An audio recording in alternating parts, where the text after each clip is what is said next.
депутаттық мандатты жеке басының қам үшін алуы мүмкін?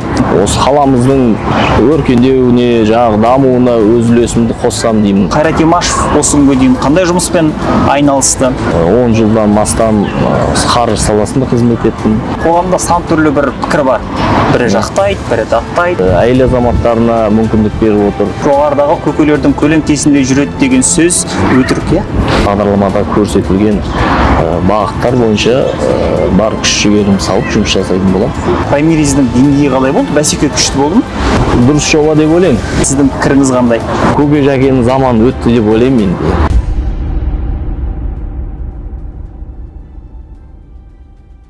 Қайырлы күн, құрметті көрермен, біз өздеріңізбен Уақыт каналында қайта жүздесіп отырмыз. Бүгінде біз өзіміздің дәстүр бойынша, қоғамдағы, елдегі өзекті мәселелер бойынша бүгінгі кейіпкерімізден сұхбат алғалы келіп отырмыз. Ендеше бүгінгі біздің кейіпкерімізбен таныс болыңыздар. Шымкент қаласы мәслихатының депутаты, Аманат партиясы фракциясының мүшесі Қайрат Имашев ағамыз. Қайреке, сұхбатқа келісім берген үшін алғысымды білдіріп. Жалпы бүгінгі көңіл күйіңіз қалай? Аллаға шүкір, жақсы, керемет. Жақсы, енді сізді біз жақында ғана мандат алып отырсыз. Осындайда көптің көкейінде бір сұрақ пайда болады. Біреулер депутаттық мандатты жеке басының қам үшін алуы мүмкін. Енді біреу халықтың мәселесін көтеремін дейді. Ал сіздің депутат болудағы мақсатыңыз не? Өте орынды сұрақ. Енді депутат деген өздеріңіз білесіздер, үкімет пен халықтың арасындағы алтын көпір деп айтады ғой. Сол себепті ол депутат қоғамдық қызмет. Ол бір ешқандай бір айлық я болмаса бір басқа да бір ерекшеліктер, бір жаңағы жағдайлар жасалынбайды. Бұл жерге келген адам халыққа қызмет етем, осы қаламызға, осы өңірге дамуына, өркендеуіне өз үлесін қосуға ниет болып келеді деп ойлаймын. Демек, мақсатыңыз халықтың мәселесін көтеру? Әрине. Осы қаламыздың өркендеуіне, жаңағы дамуына өз үлесімді қоссам деймін. Және де халықтың, осы тұрғындарымыздың жаңағы мұң-мұқтажын естіп соған жаңағы оң жағына шешім табуына ықпал жасасам деген ниет қой. Жақсы. Енді біз мынау жылдың басынан бері өзге мәслихат депутаттары туралы ақпараттарға қанық болдық. Ол азаматтардың кім болғанын, қандай жұмыс істегенін осы күнге дейін, және қандай еңбек атқарғанын. Дегенмен де мынау бізде бір сұрақ пайда болып отыр. Қайрат Имашев осы күнге дейін қандай жұмыспен айналысты? Жалпы бұл кісі кім? Ал депутаттық жолға, депутаттық мандатқа қалай жетті, қандай еңбекпен жетті деген сұрақ бар. Оған не дейсіз? Мен өзім осы Шымкент қаласында маңындағы Ақтас елді мекенінде қарапайым үлкен отбасында дүниеге келгенмін. Семьяда 10-быз, 5 ұл, 5 қызбыз. Мен 10-шымын үйде. Өкінішке орай әке-шешеміз марқұм дүниеден озып кетті. Қазіргі таңда семья отбасы құрғанмын. 2 ұл, 1 қыз тәрбиелеп отырмын. Осы Шымкент қаласында өстік, мектеп қабырғасында да осында оқыдық. Мектеп біліммен, немен оқумен спортты бірге алып жүрдік. Қазіргі таңда 3 жоғарғы білімім бар. 10 жылдан астам қаржы саласында қызмет еттім. Нақтырақ айтсақ, банк саласында біраз лауазымды қызметтерді атқардым. Ал қазіргі енді 10 жылдың көлемі болып қалды. Енді жеке кәсіпкермін, өзімнің кәсібімді домалап келе жатқан жағдайым бар. Енді мынау бізде биылғы соңғы сайлау ерекше форматта өтті, өзіңіз өте жақсы білесіз. Партияшілік іріктеу болды, праймериз дейміз ғой, түсінікті тілмен айтқан кезде. Енді бұған қатысты да қоғамда сан түрлі бір пікір бар. Бірі жақтайды, бірі даттайды. Енді батыста болған дүние ғой, тәжірибе жүзінде іске асқан дүние. Ал біздің қоғамда ол жүзеге аспады дегендер де бар. Осыған қатысты мен өзіңізден сұрағым келіп отыр. Жалпы осы праймериз өзінің нәтижесін берді ма? Осы праймериз немесе партияшылық іріктеуге қатысты сіздің пікіріңіз қандай? Бұл тұрғындардың қаламызда барлығының көкейінде жүрген сұрақ шығар. Енді праймеризге келетін болсақ, бұл өте дұрыс жоба деп ойлаймын. Өйткені бұл жерде 30% жастарға мүмкіндік беріп отыр квота. 30% әйел азаматтарына мүмкіндік беріп отыр. Өзін жаңа не дейді? Жаңа адамдардың қалыптасып өзін жаңа қоғамда реализовать дейді ғой, өзін дамытуына, жаңағы көрсетуіне деген сияқты үлкен мүмкіндік деп ойлаймын. Праймеризге қатыстық, өзім де қатыстым. Осы Шымкент қаласының Қаратау ауданынан қатыстым. Біз енді жаңағы ересектер арасындағы неде өзім жеңімпаз атандым.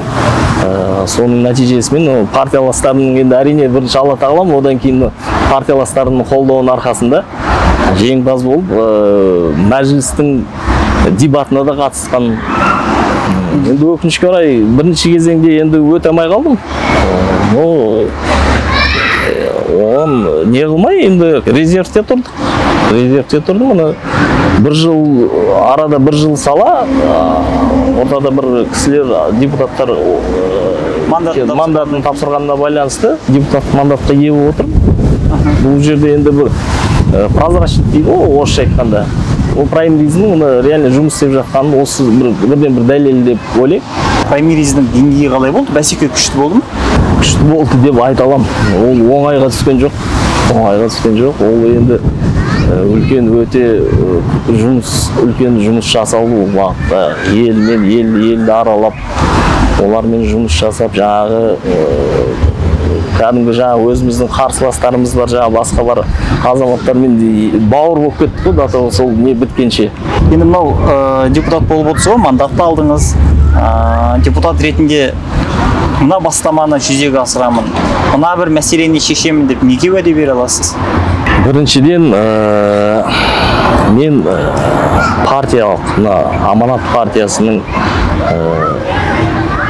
тізіммен өткеннен кейін мен жеке басыммен ешқандай уәде бере алмаймын.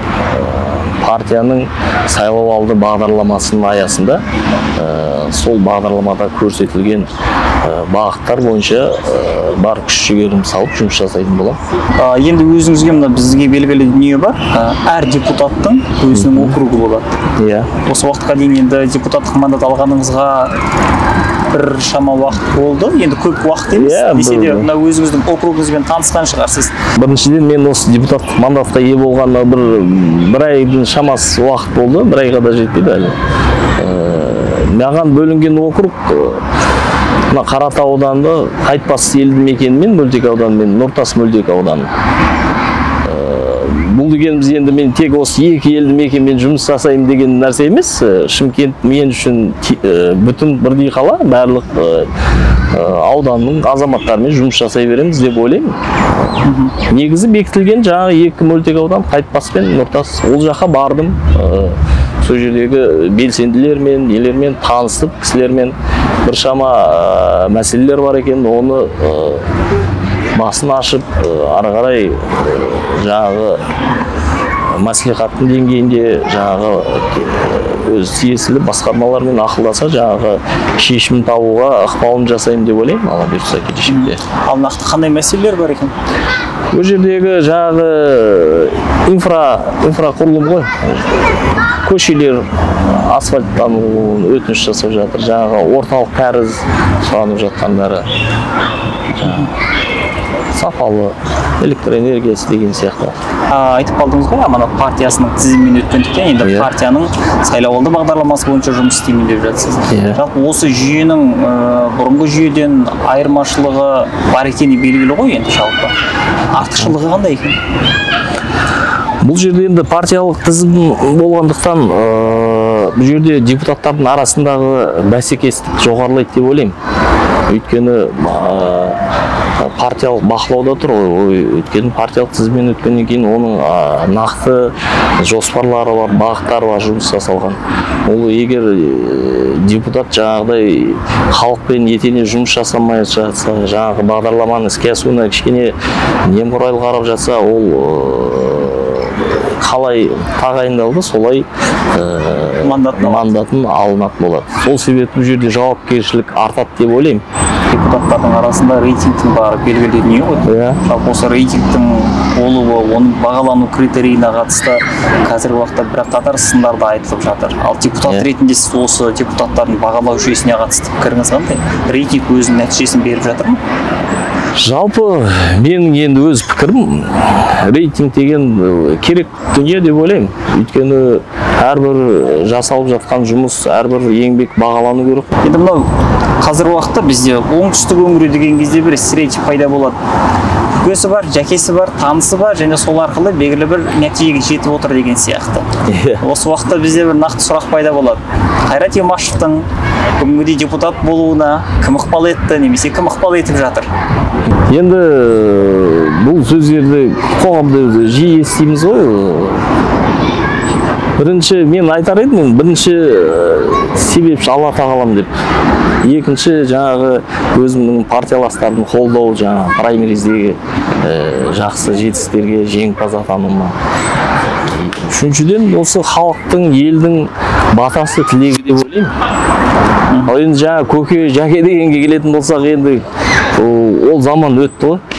Қазір енді нақты іспен, еңбекқорлықпен өзіңді көрсетпесең, ол заман өтті деп ойлаймын. Көке, жәкеге келетін болсақ, енді өздеріңіз білесіздер, праймеризде жеңімпаз атанғаннан кейін көке жәкем болса бірінші кезеңнен депутаттық мандатқа ие болатын едім ғой. Демек қоғамдағы мынау Қайрат Имашев жоғарыдағы көкелердің көлеңкесінде жүреді деген сөз өтірік, иә?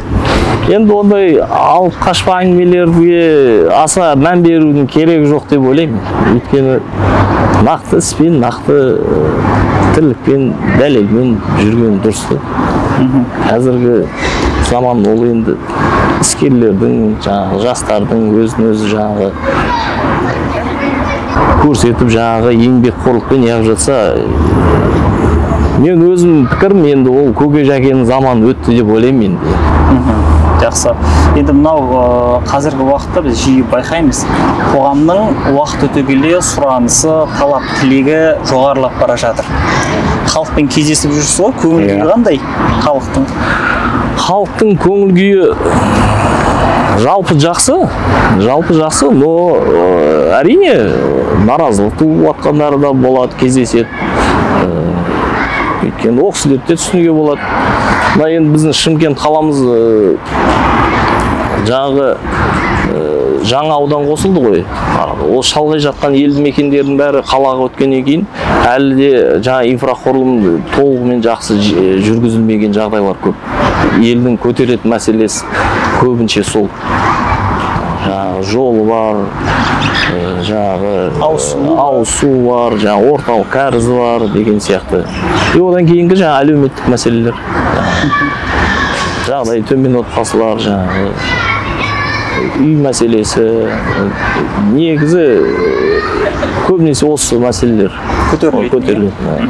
Ал енді мына сізді тамашалайтын сайлаушыларыңыз бар, Шымкент қаласының тұрғындары бар. Ол кісілерге не айтасыз? Істеріне сәттілік тілеймін. Алла тағалам осы бір жақсы күндерді, мына қасиетті Рамазан айындағы мына тілеп жатқан ниет дуаларын қабыл қылсын деймін, ұстап жатқан оразаларын қабыл қылсын. Еліміз тыныш, жұртымыз аман болсын. Тек сәттілік тілеймін. Жақсы. Сізге де сәттілік тілейміз. Тек қана абырой биігінен көріне беріңіз. Алдағы бастамаларыңызға, жобаларыңызға тек қана сәттілік тілейміз. Рахмет. Құрметті көрермен, міне біздің кезекті сұхбатымыз осымен аяқталды. Бүгінде бірқатар қоғамды толғандырған мәселелер жөнінде сұрақтар қойдық деген ойдамыз. Ендеше біздің каналға жазылуды ұмытпаңыздар.